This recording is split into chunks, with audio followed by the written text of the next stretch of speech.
Magandang umaga po. Muli ang inyong lingkod, si Chef Roy. Kumusta po kayo lahat? Shout out po sa lahat ng makakapanood ng video kong ito. Pagpapalain po kayo ng Diyos. Magbabasahin po ang inyong lingkod sa umagang ito. Pakinggan po ninyo. Ang babasahin ko po ay nababagay po sa panahon natin ngayon. Malapit na po ang Pasko. Pakinggan po ninyo sa Lucas 1:39 po. Pakinggan po ninyo. Hindi nagtagal at si Maria ay nagmamadaling pumunta sa isang bayan sa bulubundukin ng Juda. Pagdating sa bahay ni Zacarias, binati niya si Elizabeth. Nang marinig ni Elizabeth ang pagbati ni Maria, biglang gumalaw ang sanggol sa kanyang sinapupunan at siya'y napuspos ng Espiritu Santo. Napasigaw siya sa galak, "Pinagpala ka sa mga babae at pinagpala rin ang dinadala mo sa iyong sinapupunan. Sino ako upang dalawin ng ina ng aking Panginoon? Sapagkat pagkarinig ko ng iyong pagbati ay gumalaw sa tuwa ang sanggol sa aking sinapupunan. Pinagpala ka sapagkat sumasampalataya kang matutupad ang pinapasabi sa iyo ng Panginoon." Yan. Sabi po ni Elizabeth, ay no pong kahapon po yung post ko po, pinopost ko po kahapon, si Maria ay kinausap ng anghel na sinugo ng Diyos na si Gabriel. Okay, kinausap po na sabi ng anghel na ang iyong kamag-anak na si Elizabeth, kahit baog siya at matanda na, ngayon ika-6 na buwan ng kaniyang pagdadalang tao. Wala po kasing imposible sa Diyos. Yan sabi ng anghel, walang imposible sa Diyos. Kaya nang matapos po si Maria ang kausapin ng anghel, ay si Maria po ay nagmamadaling pumunta sa bulubundukin ng Juda. Dating po niya doon, natuwa po si Elizabeth. Sabi niya, "Sino ako upang dalawin ng ina ng aking Panginoon?" So, hindi pa nga pinanganak ating Panginoong Jesus, nandoon pa sa sinapupunan ni Maria, naniniwala na si Elizabeth na ang ipanganak ni Maria ay Diyos, ating Panginoong Jesus, Diyos anak. Okay? At sabi pa ni Elizabeth, "Pinagpala ka sa mga babae." Ibig kong sabihin noon, sa dami-daming babae, si Maria ang napili ng Diyos na gawing kasangkapan upang ipanganak ang ating Panginoong Jesus. Okay po, pangako ng Diyos yan sa atin. Sabi nga ng Diyos, yan ay pangako talaga niya yan na magpadala niya ang kaniyang kaisa-isang anak. Mababasa po natin sa John 3:16.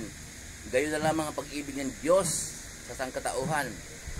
Ibinigay niya ang kanyang bugtong na anak upang kung sino mang sumasampalataya ay hindi mapahamak kundi magkaroon ng buhay na walang hanggan."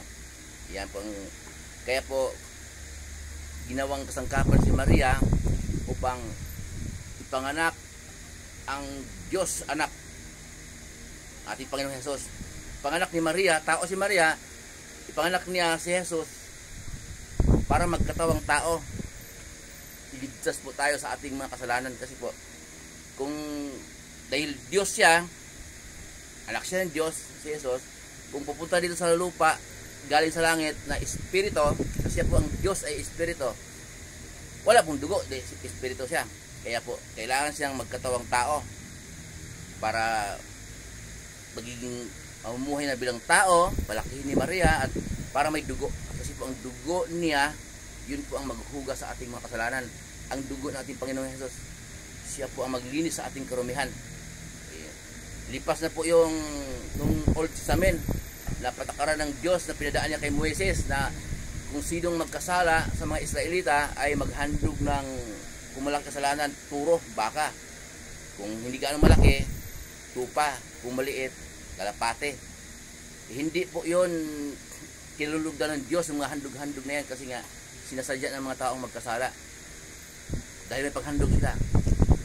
Manggahasa, pumatay, o Wala problema dahil may panghandog naman. Kaya hindi po kinalulugdan ng Diyos. Kaya po binago ng Diyos ang kanyang paraan ng pagligtas sa atin. Pinadala ang kanyang anak dito sa sanlibutan at nagkatawang tao para nagkatawang tao palakihin ni Maria na mamuhay ng tao. Okay.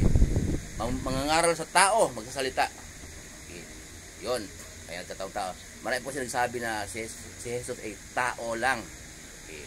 May mga relihiyon na doktrina nila, si Jesus ay tao lang. Tama po, si Jesus ay tao. Hindi lang. Tao, nagkatawang tao.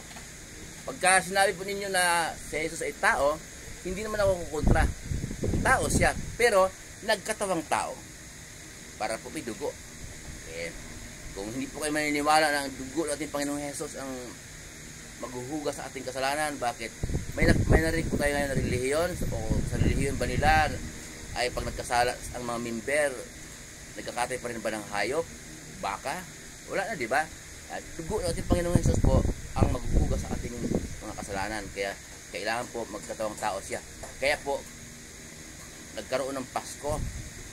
O kahit po walang nakalagay sa Bible, walang mababasa na December 25 ang Pasko, ang mahalaga po pinagdiwang natin na pinanganak talaga ang ating Panginoong Jesus para magkatawang tao.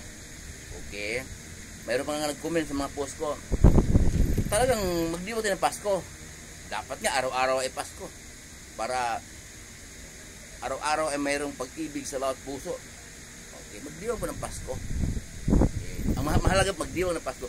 Ipagdiwang natin na pinanganak ang ating Panginoong Jesus, pinadala ng Diyos Ama. Okay? Pero tama yon, araw-araw ang pagsampa sa Diyos, araw-araw sa lahat ng oras hindi man talaga alam kung ano talagang insaktong kapanganakan ng ating Panginoong Jesus. Wala naman talagang nakasulat sa Bible. Kaya pagdiwang natin, sumabay na tayo sa mga nakasanayan. Kaysa naman hindi natin pagdiwang, wala tayong Pasko. Mas pangit po yon. Muli pong yung lingkod, Chef Roy, pagkapalain po kayo ng Diyos. Sasamahan kayo ng Diyos kahit saan po kayo pupunta, sa mga trabaho, pinasukan ninyo, mga negosyo, ano ang pinagkikitaan ninyo sa buhay, ayun ang kalooban ng Diyos.